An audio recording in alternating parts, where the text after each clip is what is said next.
안녕하세요. 다산에듀 원장 이재현입니다.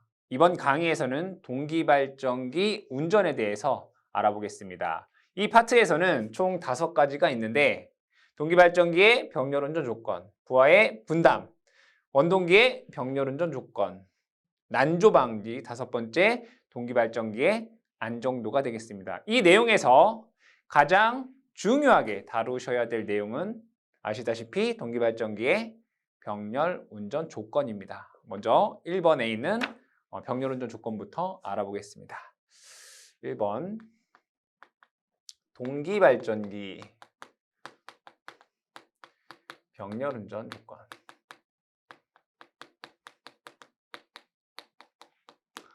병렬운전이라고 하는 것은 부하의 다수의 발전기를 병렬로 연결하여 부하 분담을 나누는 것이 병렬운전입니다. 그러면 이러한 병렬운전을 하기 위한 이 발전기가 갖추어야 될 조건들이 있겠다. 그것들이 무엇이 있는지를 알아보면 첫 번째는 유기기전력의 크기가 같아야 됩니다. 크기가 같을 것. 먼저 적어놓고 얘기를 하겠습니다.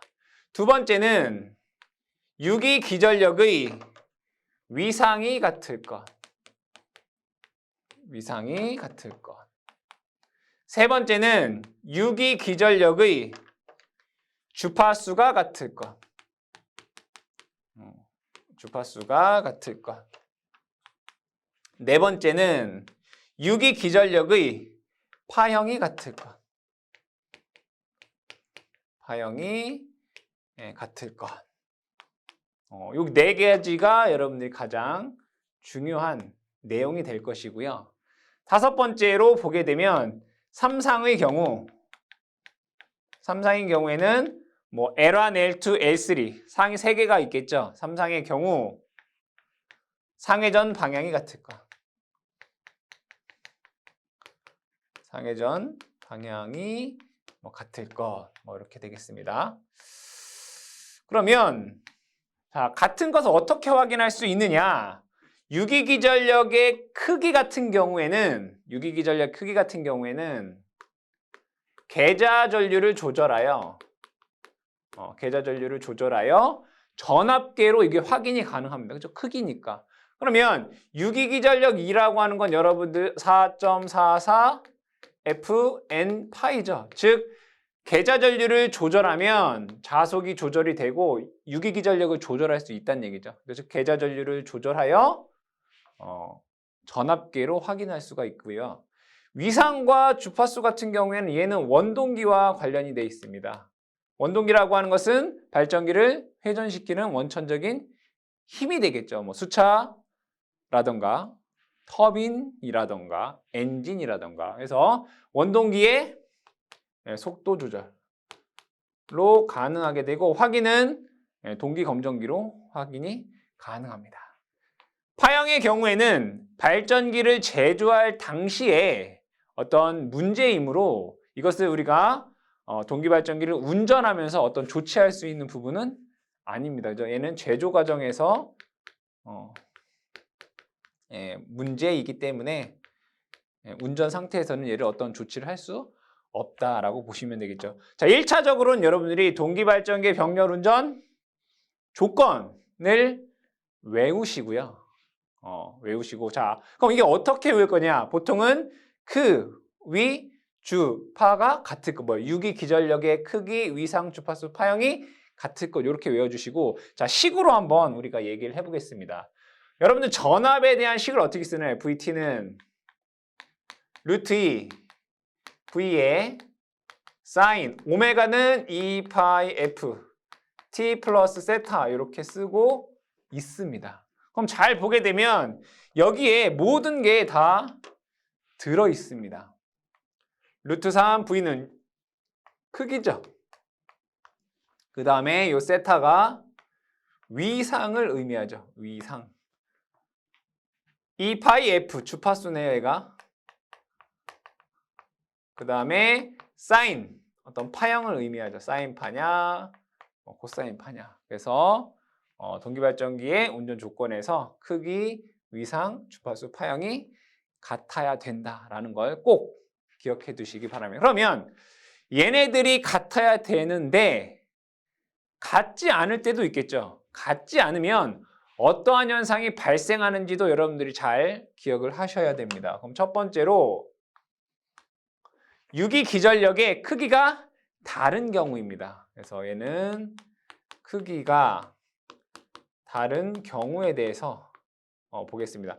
이 크기가 달라지는 이유는 뭐냐면 유기기전력의 크기가 달라지는 이유는 계좌전류가 어떻게 하기 때문에 변화하기 때문에 크기가 달라지게 되는 것입니다. 먼저 병렬 운전에 대한 회로도를 그려놓고 설명을 하겠습니다. 이렇게 부하가 있다라고 보고요. 여기에는 2대의 발전기가 있다라고 보겠습니다. 그럼 자, 여기에 있는 발전기를 G1, 여기에 발전기를 G2라고 보고 여기에 공급하는 자속을 파이 1, 여기에 공급하는 자속을 파이 2라고 보겠습니다. 여기에 생산되는 유기기전력을 E1, 여기에 생산되는 유기기전력을 E2라고 보고 얘기를 해보자. 자, 먼저 크기가 달라지는 경우는 계좌전류가 변화했을 때라고 얘기를 했습니다. 그럼 순서적으로 적어보게 되면 먼저 IF1을 증가시켜 보겠습니다. 즉 여기에 공급하는 자속 파이1을 증가한다는 얘기가 되겠죠. 파이1이 증가가 됩니다. 파이1이 증가가 되고 그럼 유기기전력의 식 E는 4.44Fn 파이에 의해서 자속이 증가하면 유기기전력이 증가를 하게 됩니다. E1이 증가를 합니다. E1이라고 하는 값이 증가를 하게 됩니다. 그러면 결국에는 요점의 전이와 요점의 전이가 달라지게 되겠죠. E2는 그대로 있을 거고 E1의 전이가 올라갔다는 얘기입니다. 그러면 원래는 평상시에는 요점의 전이차가 없어야 되는데 전압이 올라갔으니까 여기에는 전이차가 발생을 하게 됩니다. 이 전이차를 제가 편의상 EC라고 보도록 할게요. 그래서 EC가 발생합니다. EC는 E1 마이너스 E2가 됩니다. 이렇게 되겠죠? 그러면 전류는 높은 전위에서 낮은 전위로 흐르게 됩니다. 높은 전위에서 낮은 전위로 흐르게 됩니다. 얘를 IC, 순환전류라고 볼게요. 여기에는 동기 리액턴스 XS가 있고 여기도 동기 리액턴스 SS가 있겠죠. 그러면 여기에 순환전류 IC라고 하는 것은 요 전압, 리액턴스는 얘가 두 개가 뭐예요? 직렬 연결되어 있네요. 그렇죠? 그래서 무효 순환전류는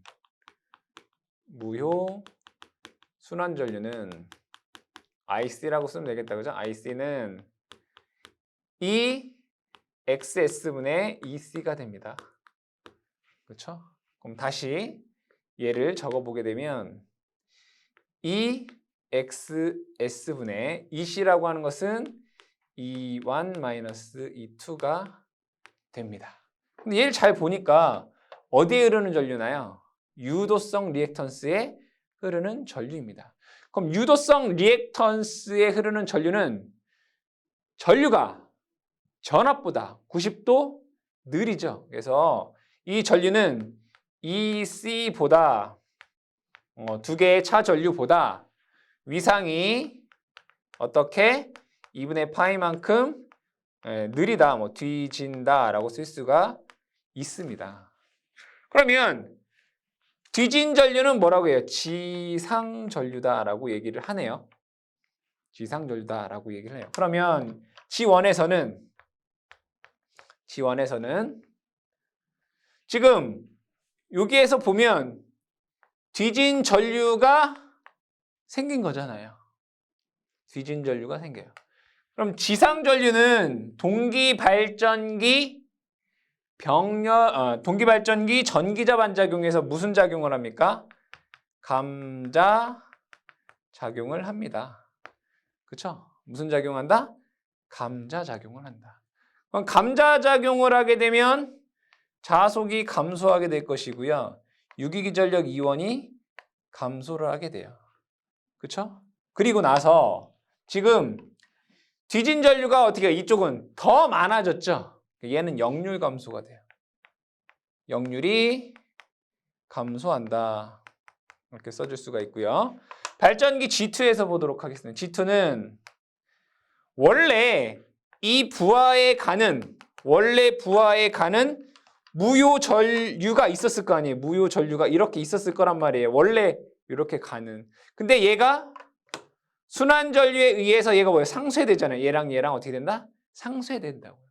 그럼 얘는 무효 전류가 감소하잖아요. 이쪽은 무효 전류가 원래 부하로 가는 무효 전류와 순환 전류에 의한 무효 전류가 서로 합쳐져서 더 많아지는 거고, 얘는 부하로 가는 원래 무효 전류와 순환 전류가 서로 상쇄돼서 줄어든다고요. 그러니까 얘는 무효 전류가 감소한다고요. 뒤진 전류가 감소한다고요. 얘는 무슨 증자작용을 해요? 그래서 증자작용. 그럼 얘는 증자작용하면 파이가 증가한다는 얘기네요. 그럼 E2가 어떻게 된다? 증가한다. 그리고 얘는 무효 전류가 감소했기 때문에 역률은 증가하겠네요. 역률 증가. 결국에는 이와는 원래 올라갔잖아요. 그죠? 올라갔는데 얘는 내려오고 E2는 다시 올라가니까 서로 결국에는 얘네들이 어떻게 돼요? 결국에는 같아진다는 얘기죠. E1과 E2가 같아진다. 즉 결국에는 E1과 E2가 같아지기 위해서 이 무효 순환 전류가 흐른다라고 여러분들이 생각을 해주시면 되겠습니다. 그 다음에 두 번째로는 위상이 다를 때. 그러니까 요 값 같은 경우에는 여러분들 문제에서 나옵니다. 무효 순환 전류를 구하여라. 무효 순환 전류를 구하여라. 두 번째는 위상이 다를 때입니다. 두 번째.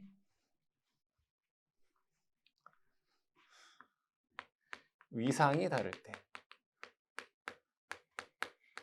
그럼 언제 위상이 달라지느냐? 원동기 속도가 변화할 때. 원동기의 속도가 변화할 때 생기더라. 원동기 속도가. 그럼 이것도 한번 회로를 그려서 보겠습니다. 발전기 지환이 여기에 이렇게 있고요. 그 다음에 부하가 이렇게 있다라고 보고, 여기에도 발전기가 G2 두 개가 운전 중이다 라고 보겠습니다. 여기를 XS, 여기도 똑같이 XS, 그 다음에 여기에서 공급하는 자속이 파이1, 여기도 공급하는 자속 파이2. 그럼 여기에서 이 자속을 회전하겠죠. 얘는 N1의 속도로 회전할 거고, 얘는 N2의 속도로 회전을 할 겁니다. 발전기 G1에서는 E1이라고 하는 전압이 6기가 될 거고, G2에서는 E2라고 하는 전압이 6기가 될 것입니다. 동기기라고 하는 것은 동기 속도로 회전을 합니다. 즉 N1이든 N2이든 얘가 어쨌든 동기 속도로 회전을 할 거예요. 극수가 같다면. 그런데 이 상태에서 N1의 속도를 증가시켜 보도록 하겠습니다. N1을 어떻게 한다? 증가한다. N1의 속도를 변화시켜 준다 이런 얘기예요. 그럼 얘를 벡터도로 한번 그려보겠습니다. 여기를 얘는 E2라고 하는 전압 벡터이고 얘는 E1이라고 하는 전압 벡터다라고 볼게요. 그럼 크기를 봤을 때 E1이나 E2나 얘는 2로 같다라고 볼게. 크기만, 위상 얘기하지 말고 크기는 어떻다고요? 같다. 이런 가정하에. 그럼 여기에서 N1이라고 하는 애의 속도를 어떻게 해요? 변화시켰다는 얘기예요. 올려줬다는 얘기예요. 그럼 얘가 위상이 어떻게 되겠어요? 바뀐다 이거예요. 어떻게? 이렇게 바뀌더라 이거예요. 이렇게. 얘가 E1 다시가 된 거예요. 그럼 얘는 요만큼의 델타라고 하는 위상각이 생긴 거예요. 이렇게. 원래는 이런 E1, E2가 크기가 같고 반대가 되죠. 얘랑 크기가 같으니까. 이러한 벡터였는데 N1의 속도를 올리는 순간 얘가 이렇게 벡터가 변화했다. 위상이 바뀌어버렸다 이거예요. 자, 그러면 여기에서 볼게요. 그럼 여기의 전이와 여기의 전이가 어때요? 또 달라지겠죠? 매 순간순간. 여기를 EC라고 보겠습니다. 그럼 EC라고 하는 것은 사실은 얘의 전이나 얘의 전이가 같았다는 건 똑같은 벡터 여기에서 얘가 이만큼 차가 나는 거죠. 이렇게. 그럼 얘네들 두 개를 더하면 사실은 요만큼이 이제 EC가 되는 거예요. EC가 됩니다. 요 두 개의 전이차가 어떻게 된다고요? EC가 된다고요. 그럼 여기는 또 마찬가지로 이렇게 순환전류가 흐르게 되겠네요. 맞나요? 그럼 여기에서 제가 순환전류를 적어볼게요. 순환전류. IC는 EXS분의 여기 두 개잖아요. 하나, 두 개. 전압은 EC. 이렇게 되겠네요. 그렇죠? 근데 그럼 요 길이를 한번 구해보도록 하겠습니다. 요 길이를 구해보면 얘랑 똑같은 거죠. 요거 똑같이 EC예요. 이렇게. 얘나 똑같잖아요. 이렇게. 그럼 요의 길이를 구하면 돼요. 그럼 얘 길이랑 얘 길이랑 같기 때문에 얘 반을 정확히 반을 이렇게 내리면 요거의 길이랑 같게 되죠. 그럼 여기의 각도는 얼마인가요? 2분의 델타예요. 델타, 2분의 델타. 그럼 얘는 이렇게 되나요? 그럼 요 반만큼에 대한 길이는 요거의 길이가 2잖아요. 2. 그죠? 2. 요렇게 뭐예요? 사인인가요? 사인. 요 길이는. 요렇게. 아니면 이렇게 해야 되죠. 요렇게. 사인 2분의 델타. 2에 사인 2분의 델타. 사인 2분의 델타. 이렇게 쓸 수 있어요. 근데 얘가 몇 개 있어요? 한 개, 두 개. 그러니까 얘가 2 이렇게 돼요. 요거의 길이는 여기부터 여기까지가 2 사인 2분의 델타 곱하기 2개 이렇게 돼요. 그럼 이게 EC란 말이에요. EC. 그럼 얘를 다시 한번 적게 되면 이렇게 된다는 얘기예요. EXS에 2에 사인 2분의 델타 이렇게 된다고요. 그럼 얘가 이렇게 없어지네. 이렇게. 맞죠? 그럼 여기서 보니까 얘는 XS분의 2에 사인 2분의 델타구나. 여기서 말하는 델타라고 하는 것은 변화한 위삼각 델타잖아요. 이게 IC가 돼요. 근데 얘는 지금 보니까 유도성 리액턴스잖아요. 유도성 리액턴스에 흐르는 전류니까 요 EC보다 위상이 90도 느려요. 그럼 얘가 IC라는 얘기네. 이렇게. 요 벡터가 IC라는 얘기예요. 맞죠? 여기 90도이고. 맞잖아요. 그럼 여기에서 자 정리를 해볼게요. 얘는 순환전류이긴 한데 동기화를 시켜야 하는 전류다라고 해서 얘를 동기화 전류다라고 해요. 동기화 전류. 또는 뭐 유효 순환전류.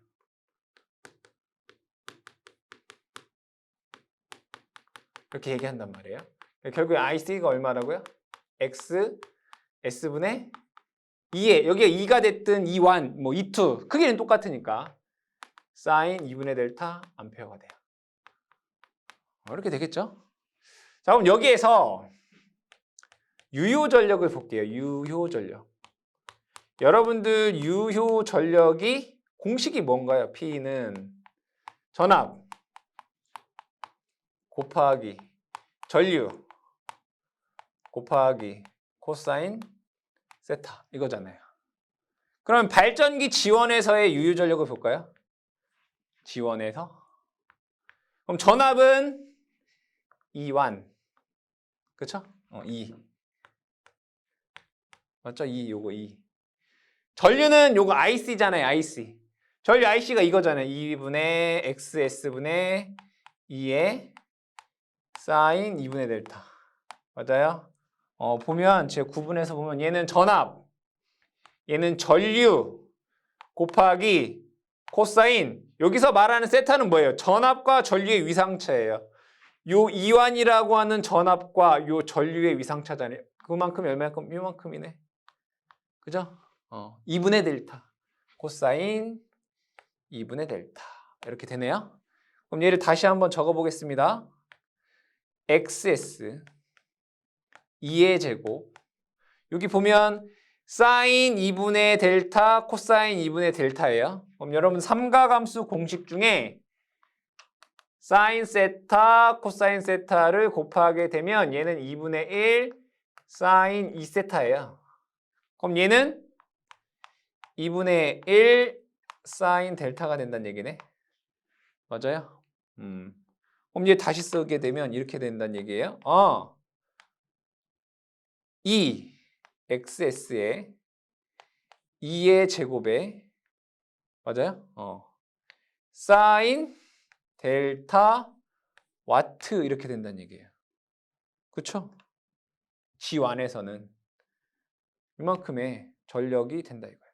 그럼 G2에서 한번 볼게요. G2. G2는 전압은 2, 전류는 이거잖아요.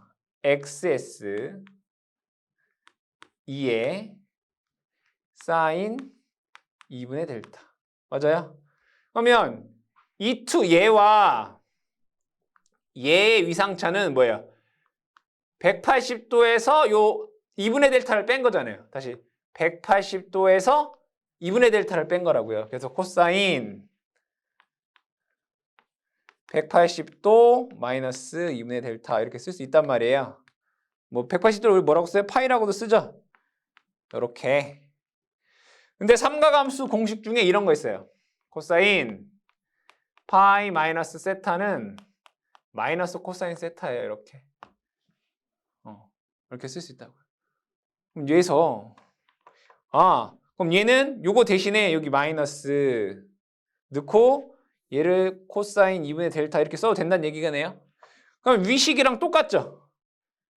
2 XS2 사인 2분의 델타 코사인 2분의 델타 코사인 2분의 똑같네. 근데 뭐만 틀린 거예요? 이것만 틀린 거예요. 그럼 얘를 그렇구나. 그럼 얘는 G2에서는 이렇게 되는구나. 마이너스 2 XS에 2제곱에 사인 델타 와트이구나. 그쵸? 그럼 그 차이는 뭐예요? 얘는 플러스이고 얘는 마이너스인 거잖아요. 그 얘기는 G1은 지금 G1의 속도가 바뀌어서 위상이 바뀌었잖아요. 얘는 이만큼의 전력을 외부에 공급한다는 얘기고요. 얘는 이만큼의 전력을 받는다고요. 수령한다고요. 받는다고요. 그럼 얘는 똑같은 전력을 여기에다 어떻게 해요? 이렇게 준다고요. 뭐가 생긴다? 수수 전력이 생긴다고요. 수 전력이 생긴다. 이해되시죠? 근데 잘 보면 왜 수수 전력이 왜 생기는 걸까? 그러면 얘 지환의 입장에서 보면 전력을 외부에 준다라고 하는 거는 이만큼 부하가 증가했다는 얘기죠. 부하가 더 증가한 거잖아요. 그 얘기는 얘는 회전수가 어떻게 된다는 감소한다는 얘기예요. 그렇겠죠? 부하가 더 증가한 꼴이 되니까 얘는 회전수가 감소. 그럼 얘는 전력을 받았어요. 발전기가 전력을 받았다라고 하는 건 뭐예요? 전동기를 운전을 하는 거죠. 그럼 전동기를 운전하면 뭐죠? 속도가 증가할 거 아니에요. 얘는 N2가 증가해요. 언제까지? 얘랑 얘가 같게 될 때까지. 그게 뭐예요? 얘랑 이 델타 값이 언제까지? 0이 될 때까지. 이해가 되시죠? 그래서 얘는 이만큼의 뭐가 발생한다? 수수 전력이 발생한다. 그래서 이거를 정리해 보면 요 수수 전력이 발생하더라. 수수 전력. P가 PS 이렇게 얘기를 해요. 수수 전력이 발생하는데 그 값이 2XS에 2의 제곱 또는 2완의 제곱, 2투 제곱 다 괜찮습니다. 사인 델타 와트만큼 발생, 주고받는 전력이 발생한다. 그럼 얘가 이 전력이 왜 발생한다고? 서로 속도가 같아지기 위해서. 그 얘기 뭐예요? 동기화가 되기 위해서 이런 거죠. 동기화가 되기 위해서. 이 수수 전력은 뭐 하기 위해서? 동기화가 되기 위해. 그래서 얘를 뭐예요? 동기화 전류다라고 하는 거예요. 주고받는 전력이다, 수수 전력. 그럼 여기에서 또 이런 게 나와요. 동기화력. 동기화력. 동기화력의 정의에 대해서부터 얘기를 해볼게요. 동기화력이 뭐냐면 동기화력은 1 라디안 변화량분의 전력의 변화량이에요. 이거 동기화력이에요. 즉 뭐냐면 간단하게 얘기하면 여기에서 이 델타 값이 즉 E1과 E2 간의 위상차가 1라디안 발생했을 때 수수 전력이 얼마이냐 이렇게 생각하시면 돼요. 그거의 동기화력이라고 해요. 그만큼 수수 전력이 발생한다는 얘기죠. 그 동기화력은 다시 동기화를 시키는 데 필요한 어떤 수수 전력 이렇게 생각하셔도 돼요. 동기화력이라고 하는 것은 1라디안 변화량에 대한 전력의 변화량이다. 그럼 얘의 말을 식으로 쓰면 D 델타에 대한 D PS 이거죠. 수수 전력이 PS잖아요. 그죠? D 델타에 대한 D PS예요. 얘를 뭐 하라는 얘기예요? 델타에 대해서 미분하라 이거잖아요. 그러면 사인 델타를 미분하면 뭐예요? 코사인 델타네. E XS의 E 제곱의 코사인 델타. 자, 단위는 뭐겠어요? 1라디안 변화량에 대한 전력의 변화량이니까 전력은 W고 델타의 변화량은 단위가 라디안이잖아요. 라디안 퍼 와트가 되는 거죠. 이게 동기화력에 대한 식이 되는 거예요. 그러니까 여러분들 식을 외우려고 하지 마시고 어떻게 해라? 이해하라. 그렇죠? 그럼 저절로 여러분들이 암기가 됩니다. 그러면 이 동기화력에 대해서 얘기가 나왔으니까 하나만 더 유도를 한번 해볼게요. 여러분들이 기억하고 계신지 모르겠지만 이거 볼게요. 여러분들 동기발전기 출력이 있었어요.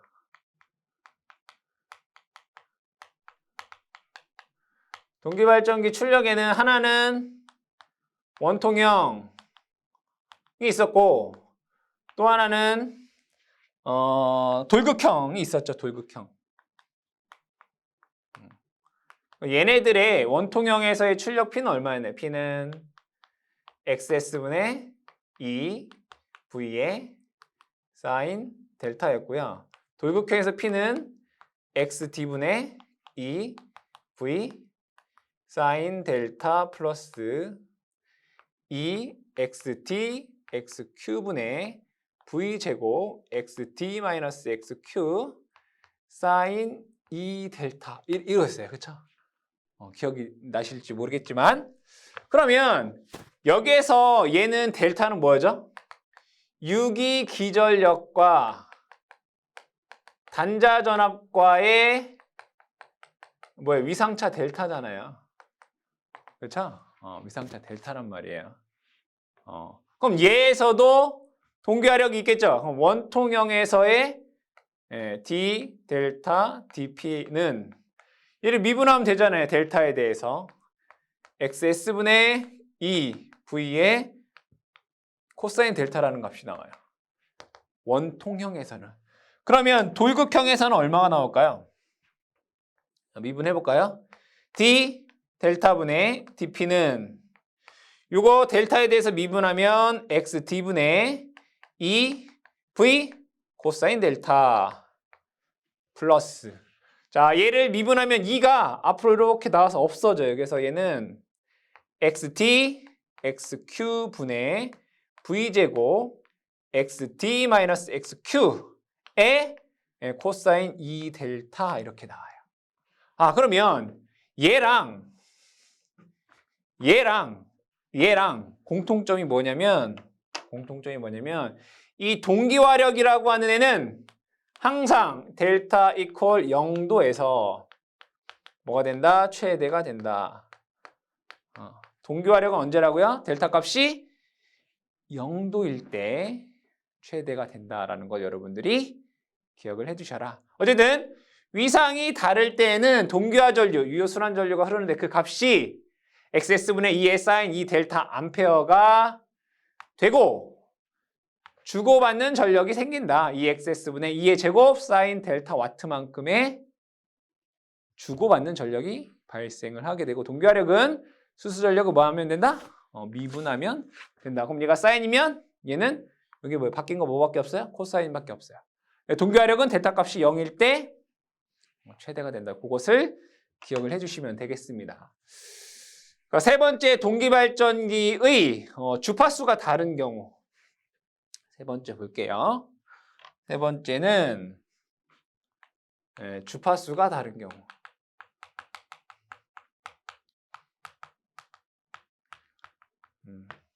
주파수가 다를 땐 결과부터 얘기하면 얘는 난조가 발생할 수 있어요. 볼게요. 주파수가 다르다라고 하는 것은 위상과 크기가 계속 어떻다는 얘기예요. 달라진다는 얘기예요. 즉 얘가 주파수가 다르게 되면 유기 기전력의 크기와 주파수가 같을 경우를 제외하고, 그러니까 크기와 주파수라고 하면 안 되죠. 주파수가 다르니까. 기전력의 크기와 위상이 같은 경우를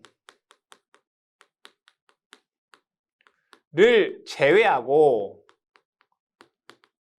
그러니까 크기와 위상이 같을 때를 제외하고는 항상 뭐가 발생하겠어요? 같아지려고 노력을 할 거 아니에요. 크기가 위상이. 동기화 전류라든가 수수 전력, 동기화력 이게 계속 발생한단 말이에요. 동기화 전류라든가 수수 전력이라든가 동기화력이 계속 어떻게 한다고요? 발생한다. 즉 뭐예요? 전력의 동요가 발생한다. 이게 계속 발생한다고요. 바뀌고. 그 얘기는 뭐냐면 회전수가 계속 바뀌어야 된다는 얘기잖아요. 회전수가 동기속도 ns에서 변화한다고요. ns에서 진동한다. 이렇게 쓰는 게 맞겠죠? 진동한다. 그걸 뭐라고 하냐면 얘를 우리는 이걸 바로 난조라고 하는 거예요. 난조. 동기속도 주변에서 회전수가 계속 진동하는 현상을 난조라고 해요. 그럼 난조에서 더 심해져서 우리가 어떤 안정이 안 되는 상태를 동기이탈 또는 탈조다라고 얘기를 해요. 그래서 난조라고 하는 건 좋은 건가요? 나쁜 거예요? 나쁜 거예요. 그래서 이 난조를 방지하기 위해서 사용되는 게 바로 제동권선이에요. 뭐다? 제동권선.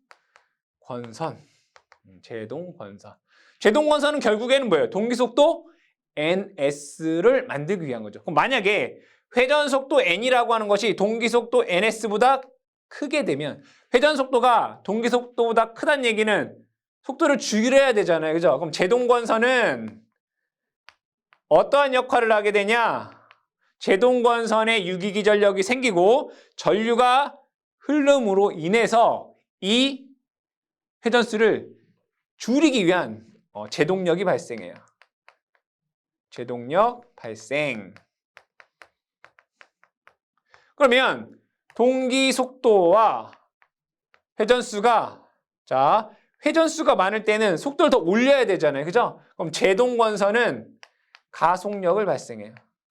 그래서 동기속도로 만들어 주려고 한다. 그래서 이 동기발전기 병렬 운전에서 주파수가 다를 때에는 난조가 발생할 수 있다. 이러한 난조를 방지하기 위해서 제동권선을 쓴다라고 기억을 해주시면 되겠습니다.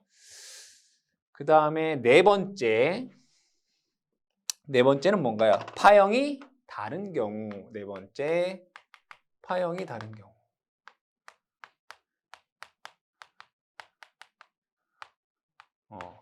파형이 다를 때에는 고주파가 포함이 되어 있다는 얘기잖아요. 그럼 파형이 다르면 매 순간, 각 순간 크기가 달라지겠죠. 무슨 전류가 흘러요? 기전력의 크기가 다를 때에는 무효순환 전류가 흐른다라고 했어요. 그럼 파형이 다르게 되면 크기가 다르다는 얘기잖아요. 어떤 순간순간 고주파에 의한. 그래서 파형이 다를 경우에는 뭐라고 쓰냐면 고조파 무효순환 전류가 흐른다. 무효순환 전류가 흐른다. 그러면 이 무효순환 전류가 권선에 흐르니까 권선의 동량이 증가하겠다. 그죠? 동손이 증가. 권선, 동손 증가. 동손이 증가하고 이 동손은 다 뭘로 바뀌어요? 열로 바뀌겠죠? 권선, 가열의 원인이 된다. 그래서 파형이 다를 때는 고주파 무효순환 전류가 흐르고 동손 증가, 권선, 가열의 원인이 된다. 이렇게 여러분들이 기억을 해 두시면 되겠다. 그럼 얘를 정리를 잠깐 해보면 크기가 다를 때 한번 간단하게만 정리를 해볼게요. 위상이 다를 때, 그 다음에 그 주파수가 다를 때, 파형이 다를 때 이렇게 한번 얘기를 해볼게요. 자, 크기는 뭐 때문에 달라진다? 계좌 전류 때문에 바뀌어진다. 그쵸? 계좌 전류 때문에 바뀌어지는데 계좌 전류를 증가한 쪽 역률이 감소해요. 두 발전기 중 계좌 전류를 증가해서 전압이 증가한 쪽이 역률이 감소하게 돼요. 그리고 무효순환 전류가 흐릅니다. 전류가 흐른다. 위상이 다를 때는 언제 발생할까요? 원동기의 속도가 변화할 때, 변화할 때. 그러면 얘는 동기와 전류가 흐르고요. 동기와 전류가 얼마인지도 여러분 암기하셔야 돼요. 그 다음에 수수 전력이 발생해요. 주고받는 전력이 발생한다. 주파수가 다를 때, 주파수는 왜 다른 거예요? 원동기 속도가 변화하는 게 아니라 그냥 다른 거예요. 속도가 다르니까. 왜 여러분들 NS는 P분의 120F잖아요. 그 주파수가 다른다는 이유는 뭐냐면 그냥 속도가 다른 거예요. 변화하는 거. 위상이 다른 거는 뭐냐면 속도가 변화할 때고요. 주파수가 다른 거는 속도가 그냥 다를 때. 그걸 여러분 구분해 주시면 될 것 같아요. 그럼 얘는 뭐가 발생한다고요? 난조가 발생할 수 있다. 난조가 발생할 수 있다. 그래서 제동권선을 쓴다. 파형이 다르면 고조파, 무효순환 전류가 흐르고 동손이 증가한다. 동손 증가. 이거를 여러분들이 잘 기억을 해 두셔라. 한 가지 빼먹은 게 주파수 다를 때 뭐라고요? 원동기 속도가 다를 때요. 다를 때. 변화할 때가 아니라 다를 때. 그것까지 여러분들이 함께 기억해 주시기 바랍니다. 두 번째는 부하의 분담입니다. 어떤 부하에 전력을 공급하는데 병렬 운전의 두 발전기가 부하를 어떻게 분담을 조정할 수 있느냐, 그런 내용으로 보시면 되겠습니다. 그럼 먼저 회로를 그려보게 되면 두 개의 동기 발전기가 병렬 운전 중이다 라고 하는 과정에서 이렇게 볼게요. 자, 여기는 발전기 G1이라고 하고 여기는 발전기 G2, 부하가 이렇게 연결되어 있다라고 보겠습니다. 그러면 이 부하에는 교류이기 때문에 유효 전력도 있고요. 유효 전력. 그 다음에 무효 전력이라는 것도 있습니다. 무효 전력. 그러면 이 부하가 일정하다라고 하면 유효전력과 무효전력이 일정하겠죠. 그랬을 때 이 지원발전기에서 부담하는 유효전력도 있고 이 G2 발전기에서 부담하는 유효전력도 있을 거란 말이에요. 얘를 유효1, 유효2 이렇게 쓸 수 있겠다.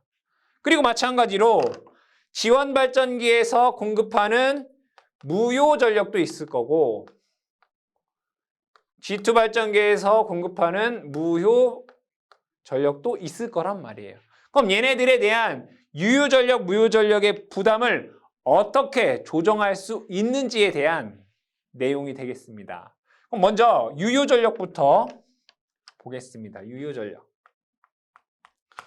이 유효전력을 여러분들이 생각을 해보면 발전기가 있고 여기에 부하가 연결되어 있다라고 보겠습니다. 부하. 간단한 이론입니다. 만약에 부하가 증가하였다라고 볼게요. 부하가 증가하였다는 얘기는 유효전력이 증가했다는 얘기죠. 유효전력이 증가했다. 그럼 상식적으로 부하가 증가하게 되면 어떤 우리가 짐을 메고 걸어가는 데 있어서 부하가 증가했다는 얘기는 짐이 더 많아졌다는 얘기가 되겠죠. 그럼 우리의 속도는 어떻게 되겠죠? 줄어들게 됩니다. 즉, 이 발전기의 회전수가 어떻게 된다? 감소하게 된다 이런 얘기예요.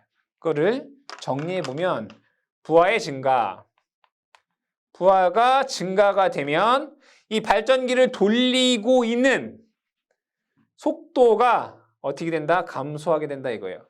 그러면 얘의 속도가 감소하게 되면 이 동기기는 동기 속도로 회전해야 되잖아요. 그럼 동기 속도로 가기 위해 속도를 올려야 돼요. 그럼 올려야 되기 위해서는 얘를 회전하고 있는 출력이 증가해야 되겠죠. 원동기의 출력을 증가시켜야 됩니다. 그렇죠? 그럼 원동기 출력을 증가시키면 회전수가 올라가겠죠. 그 얘기는 유효 전력이 어떻게 된다는 얘기예요? 증가가 된다라는 얘기예요. 부하의 유효 전력을 더 공급한다 이런 얘기가 되겠죠. 아, 그러면 여기에서 우리가 알 수 있는 것은 이 원동기의 회전 속도를 증가하면 유효 전력이 증가하는구나. 이해되시죠? 아, 그러면 여기에서 이 부하의 유효 전력은 일정할 때 얘네 두 개가 지금 유효 전력을 공급을 하고 있는데 만약에 지원 발전기의 부담하는 유효 전력을 증가시키고 싶다라고 하면 이 지원 발전기의 원동기 출력, 즉 회전 속도를 증가하면 되는구나. 이해되시죠? 그래서 유효 전력 같은 경우에는 이 원동기의 속도를 제어한다. 또는 주파수를 제어해서 뭐 할 수 있다? 유효 전력의 부담을 올릴 수가 있다. 그렇죠? 회전수를 증가하면, 주파수를 증가하면 유효 전력이 증가된다. 이렇게 보시면 되겠습니다. 두 번째는 무효 전력을 한번 보겠습니다. 무효 전력. 두 번째는 무효 전력. 자, 이 무효 전력은 동기 발전기 병렬 운전 조건 중에서 전압의 크기가 다를 때 이미 했던 얘기예요. 보겠습니다. 여기에서는 무엇을 조정하면 되느냐? 바로 계자 전류를 조정하면 됩니다. 무효 전력은. 자, 여기에서 IF1, 그러니까 1번 발전기의 전류를 증가시켜 보겠습니다. 계자 전류를 어떻게 한다? 증가시킨다. 증가시키면 자속 파이1이 증가하게 되고요. E1이 증가하게 돼요. 그러면 여기에서 E1에서 E2로 무슨 전류가 흘러요? 무효 순환 전류가 흘러요. 그쵸? 그러면 이때 발전기 G1 측은 무효 전류가 어떻게 됩니까? 증가가 되죠. 무효 전류가 어떻게 된다고요? 증가가 돼요. G2 측은 무효 전류가 어떻게 됐어요? 감소했잖아요. 무효 전류가 감소됐다. 그러면 여러분 무효 전력이라고 하는 건 뭐예요? 전압 곱하기 전류잖아요. 전압 곱하기 즉 G1과 G2의 단자전압은 동일해요. 근데 G1은 무효 전류가 증가하고 G2는 무효 전류가 감소했어요. 그럼 결국에는 얘는 무효 전력이 증가하고 얘는 무효 전력이 감소한단 말이에요. 그렇죠? 따라서 얘는 역률이 감소한다고 했고 얘는 역률이 증가한다라고 했잖아요. 무효 전력이 감소하기 때문에. 즉 무효 전력의 제어는 뭘로 할 수 있다? 바로 계좌 전류로 조정할 수 있다.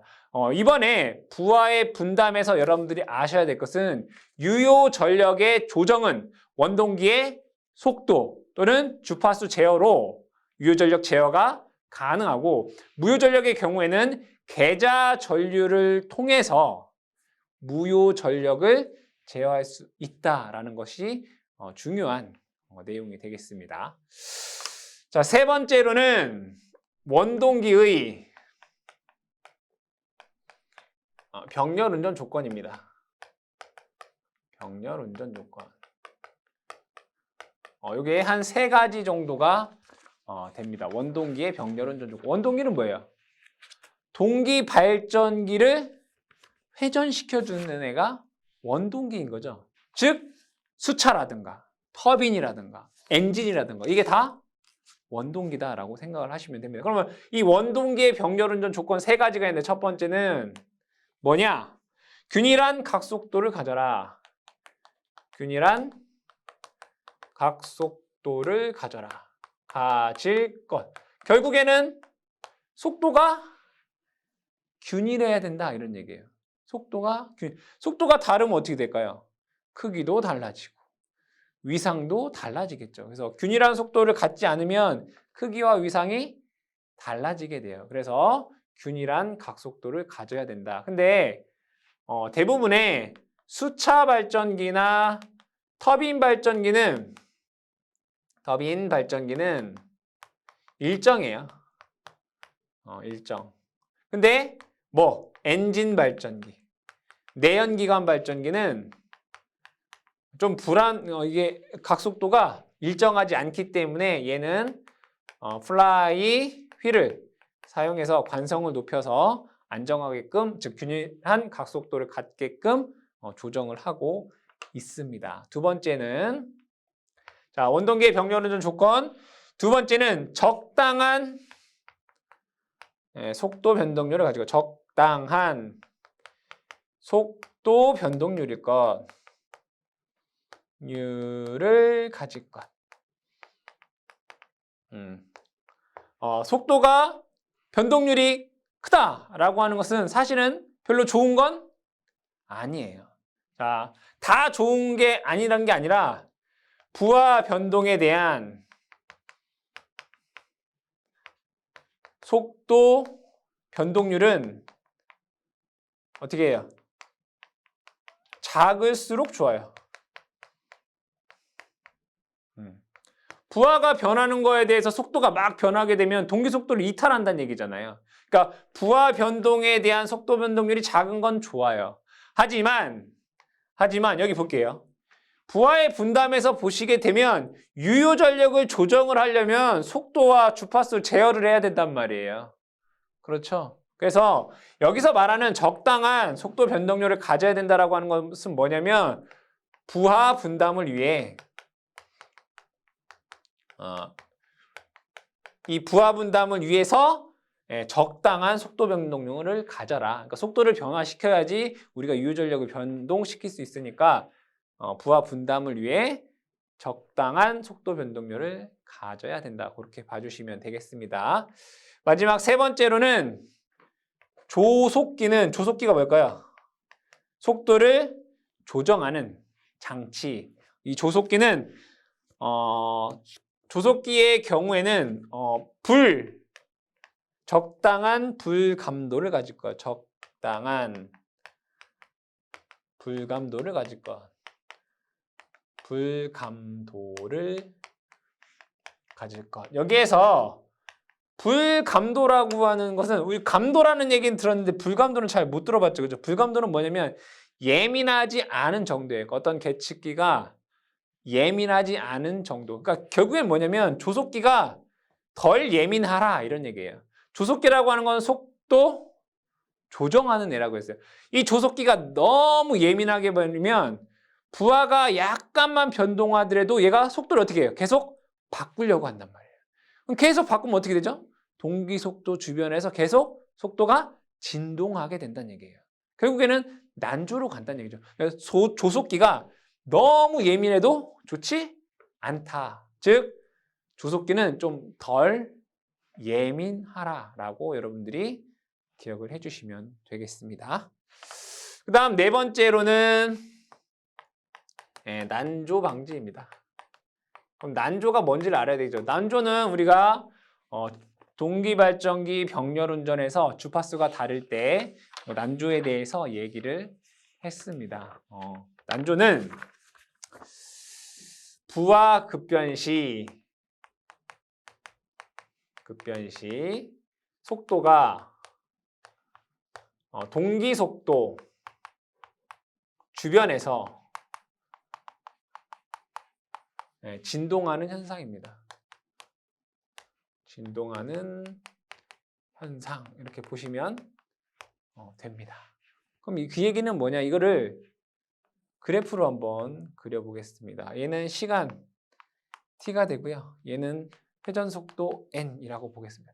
당연히 동기기니까 동기 속도 ns로 이렇게 꾸준하게 가야 된다는 얘기예요. 속도가 일정해야 된다고요. 근데 난조라고 하는 것은 이 동기 속도에서 잘 볼게요. 쭉 이렇게 가다가 만약에 부하가 급변시라고 했죠. 그럼 부하가 급격하게 증가를 했다라고 볼게요. 급격하게 증가하게 되면 속도가 어떻게 돼요? 부하가 증가하면 속도는 떨어진다. 떨어지겠죠, 이렇게. 떨어지겠죠. 그럼 속도가 떨어지면 이 조속기라는 애가 어떻게 하겠어요? ns로 맞출 거 아니에요. 그럼 얘 속도가 이렇게 올라갔다 내려갔다 올라갔다 내려갔다 하다가 다시 ns로 이렇게 가겠죠. 다시 동기 속도로 가다가 부하가 올라가면 속도는 떨어지죠. 그럼 다시 ns로 가기 위해서 올라갔다가 내려갔다가 올라갔다 다시 내려갔다가 계속 반복하다가 다시 ns로 올 거란 말이에요. 문제가 없다면 당연히 못 올 수도 있죠. 그걸 뭐라고 해요? 동기 이탈, 동기 탈조라고 하는데 어쨌든 왔다 이거예요. 그럼 얘를 동기 속도 주변에서 이렇게 진동하는 이러한 현상을 우리는 난조다라고 얘기를 한다 이런 얘기예요. 그러면 이 난조가 왜 발생하느냐? 원인이 있을 거란 얘기예요. 그래서 첫 번째 원인 보겠습니다. 원인. 난조가 발생하는 원인에 대해서 보겠습니다. 첫 번째는 부하가 급변하는 경우. 부하가 급변하는 경우.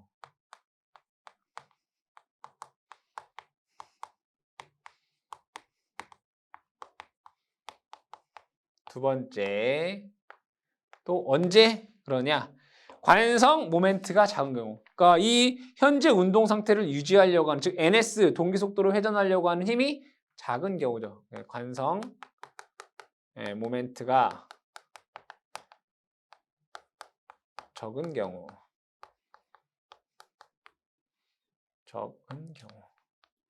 세 번째, 조속기가 너무 예민한 경우. 조속기가 너무 예민한 경우. 조속기는 속도 조절하는 장치가 너무 예민하면 진동한다 이거죠. 너무 예민한 경우.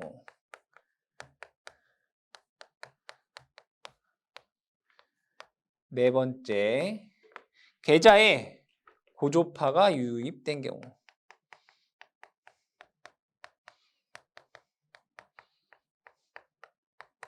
이랬을 때에는 난조가 발생을 하더라.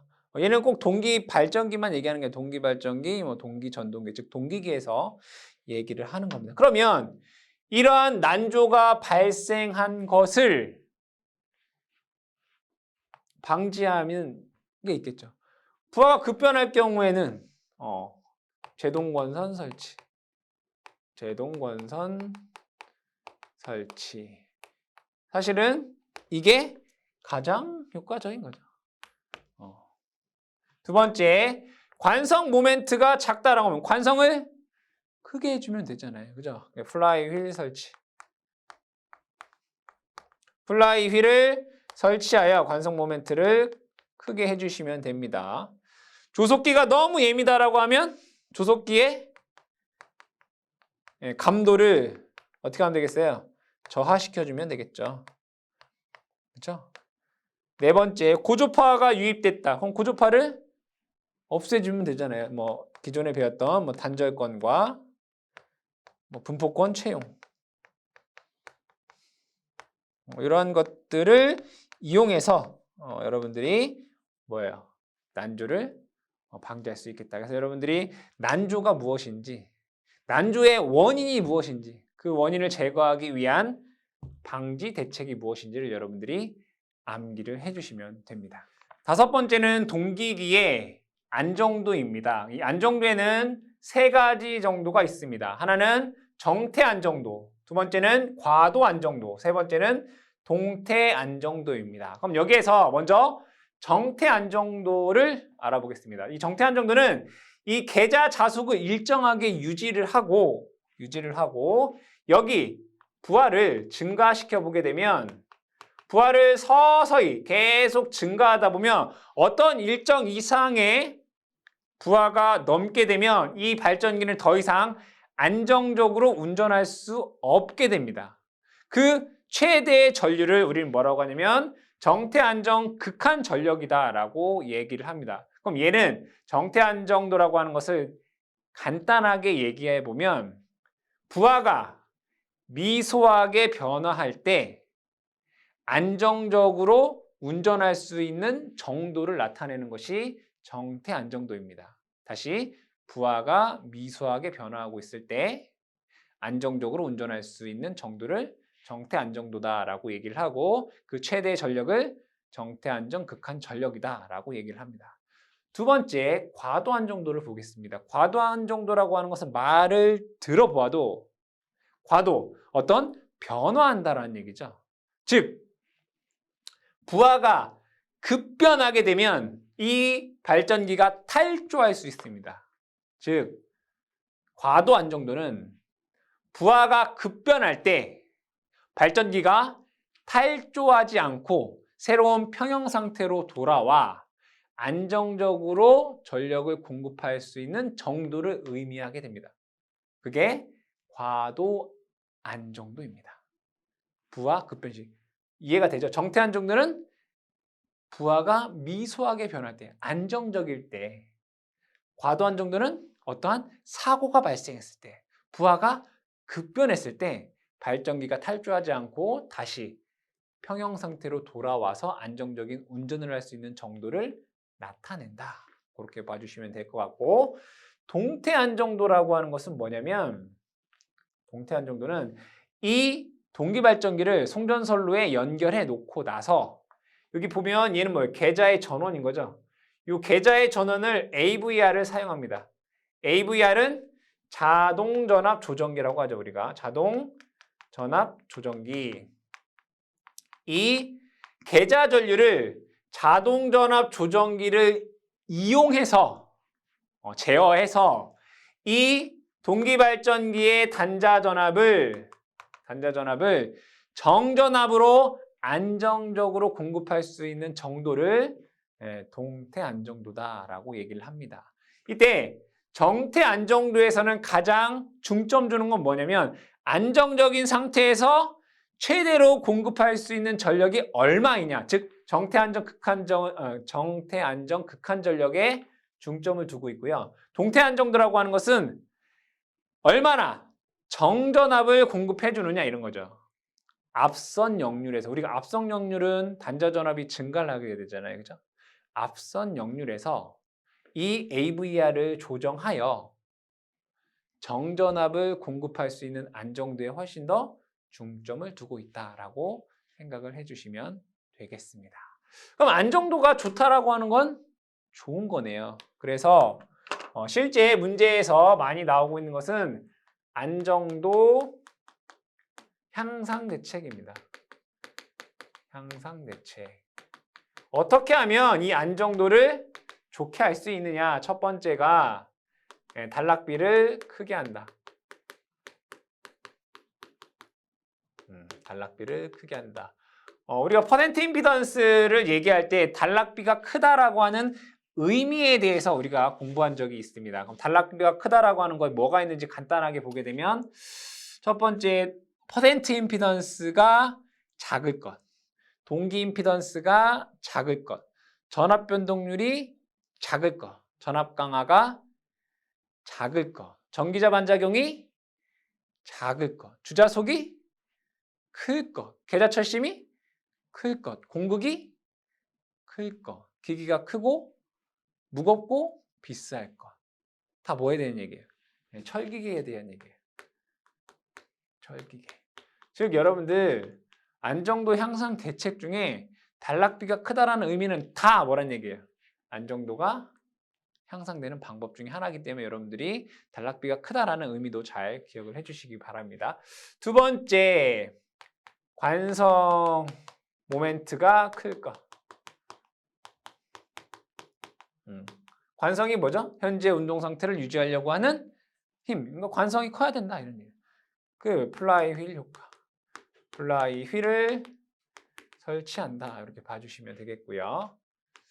세 번째가 뭐냐? 자동전압 조정기의 소공도를 크게 한다. 자동전압 조정기의 소공도 향상.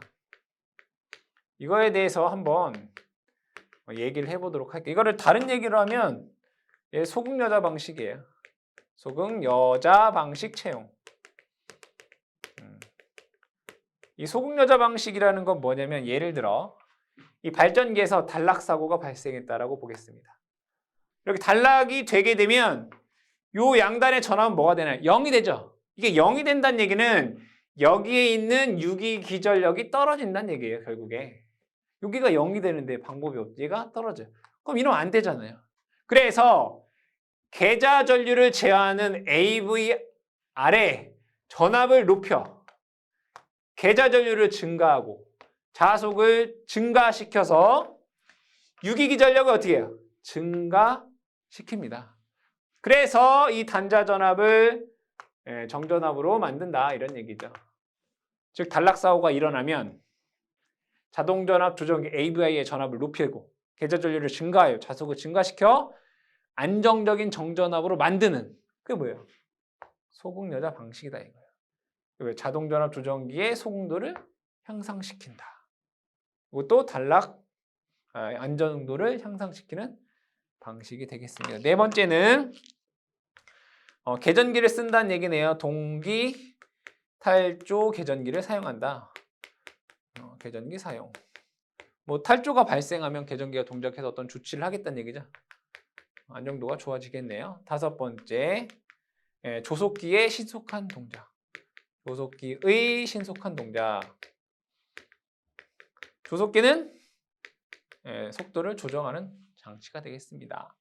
여섯 번째는 이건 암기를 해주세요. 뭐 자세하게 설명하면 오래 걸리기 때문에 정상 임피던스는 작게 하고 영상 임피던스와 역상 임피던스는 크게 하게 되면 안정도 향상된다. 이거는 여러분들이 암기를 하죠. 이거는 문제 내기 아주 좋잖아요. 그죠? 정상 임피던스는 작게 하고 영상과 역상 임피던스는 크게 해야 된다. 그래서 문제에서는 안정도 향상 대책이 뭐 아닌 것은 뭐 이런 식으로 문제가 잘 출제가 되기 때문에 여기 있는 6가지 꼭 암기해 주시기 바랍니다.